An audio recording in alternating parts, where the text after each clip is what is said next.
Video ini merupakan simulasi mengajar kepada siswa tugas pembelajaran terpadu.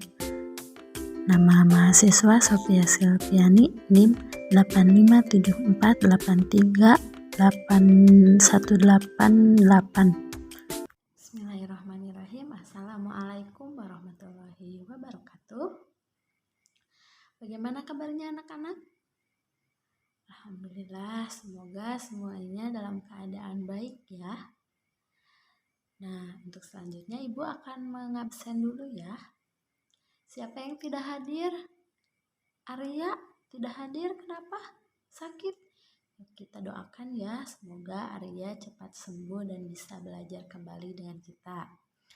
Nah, untuk selanjutnya kita mulai pelajaran ini dengan berdoa yang akan dipimpin oleh Bima.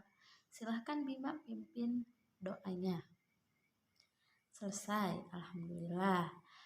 Nah, seterusnya kita buka buku pembelajaran tema 8 tentang lingkungan hidup. Sebelum pembelajaran, baca dulu ya 5 menit.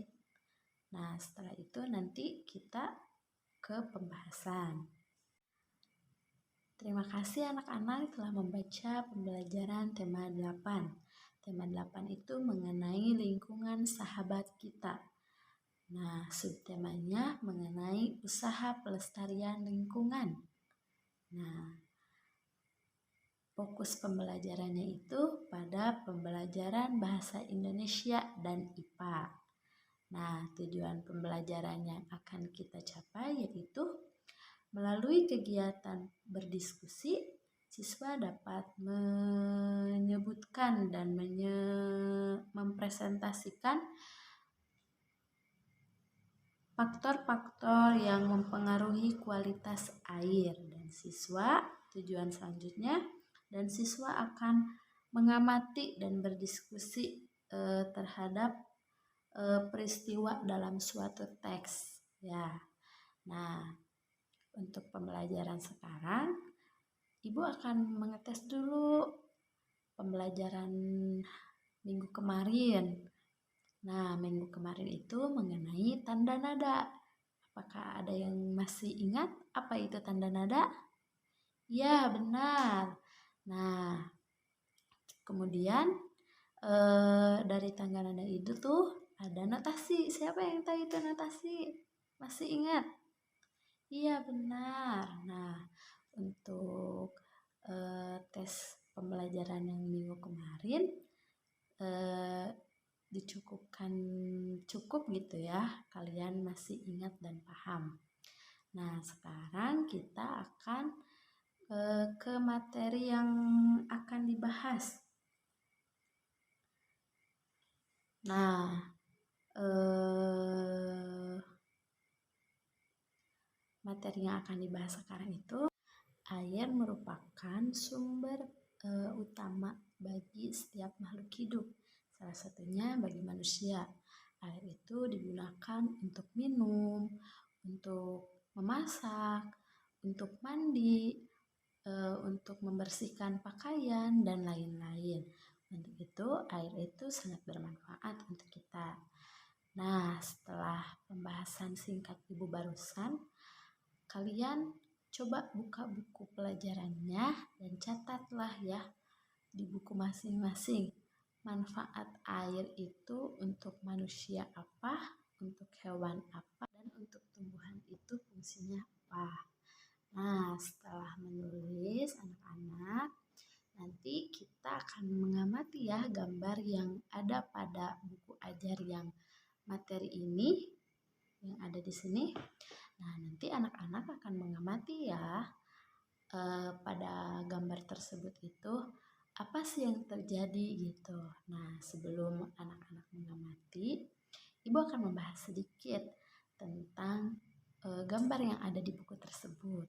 Gambar yang ada di buku tersebut itu adalah siklus air. Siklus air itu yaitu terjadi pada hujan. Bu, bagaimana sih hujan itu terjadinya?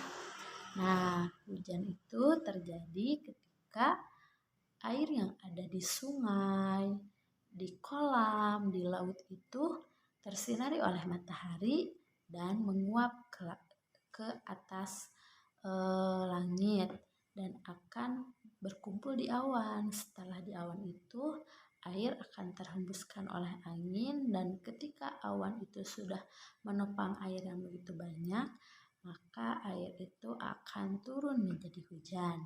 Nah, setelah itu kita dibagi kelompok ya, empat orang, dan nanti di sana kita akan berdiskusi anak-anak ya. Kalian berdiskusi, kemudian isilah diskusi itu nanti di lembar kerja anak-anak. Nah, setelah itu nanti anak-anak mempresentasikan kepada teman-teman apa yang telah didiskusikan. Nah, setelah berdiskusi, sekarang silahkan kelompok Bima ke depan untuk mempresentasikan hasil diskusinya. Nah, setelah selesai pembelajaran ini, kemudian kita akan membaca teks bacaan yang ada di buku ajar yang ini. Nah, nanti dibaca dulu ya 5 menit bersama-sama semuanya. Setelah anak-anak membaca, beres kan ya semuanya? Nah, nanti di sana ada tugas. Apa sih yang peristiwa terjadi dalam cerita tersebut? Maka isi ya untuk semuanya. Alhamdulillah, pembelajaran sekarang dicukupkan sekian. Nanti ibu akan memberikan tugas di WA orang tua yang akan dikerjakan di rumah ya. Nanti ibu di-share kepada orang tua untuk mengerjakan tugasnya. Nah, untuk pembelajaran sekarang dicukupkan sekian. Namun, ibu akan mengetes dulu pembelajaran apa yang telah disampaikan tadi. Ya, benar. Nah, ibu simpulkan bahwa pembelajaran sekarang itu mengenai lingkungan hidup. Nah, dari pembelajaran tadi, kita mengetahui mengenai faktor-faktor yang mempengaruhi kualitas air. Kemudian kita telah mempelajari manfaat air, yang ketiganya kita mempelajari siklus air, yang keempat kita telah membaca bersama dan telah mengisi tugas dan melaksanakan kegiatan kelompok. Nah, untuk itu marilah kita menyanyikan lagu Tanah Airku semuanya ya. Nah, selesai. Marilah kita tutup pembelajaran ini dengan doa bersama-sama. Alhamdulillahirrabbilalamin. Terima kasih atas perhatiannya. Assalamualaikum warahmatullahi wabarakatuh.